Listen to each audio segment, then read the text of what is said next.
په پکتیکا کې سلو یتیمو او بېوزلو کورنیو ته د خوراکي توکو مرسته وویشل شوه.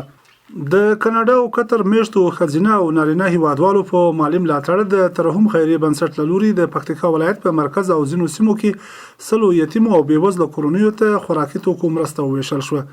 د مرستو د ویش پر مهال د ترحم خیریه بنسټ مسؤلین وویل چې دغه بنسټ له اوږدې مودې راهیسې د هېواد په بېلابېلو ولایتونو کې له یتیمانو، کونډو او اړمنو کورنیو سره بشري مرستې ترسره کوي. د هغوی په وینا هڅه کوي چې په راتلونکي کې هم د خیریه غوښتونکو هېوادوالو په همکارۍ ورته خیریه او بشري پروګرامونه پراخ کړي. دغه کومک د قطر او کاناډا نه زمونږ خویندو او ورونو را لېږلی دی. مونږ غوښتنه مې د تاسو نه دا دی چې هغو خویندو او ورونو چې دا کومک را لېږلی دی تاسو د هغوی دپاره دعا وکړئ.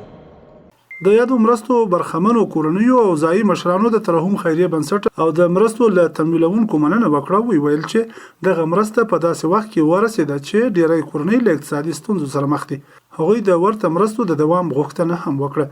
د دې د همکاري څخه د دې د هلو ځلو څخه د پکتیکا ولایت مرکز شرنې سره کوي یو جهان مننه کورې ودان خیر ویسي د دې همکاري بیا هم د یادونې وړ ده چې په وروستیو کلونو کې د بېوزلۍ او اقتصادي ستونزو د زیاتوالي له امله په پکتیکا کې د بشري مرستو اړتیا ډیره شوې ده او خیریه بنسټونه د اړمنو کورنیو د لاسنیوي لپاره مهم رول لوبوي.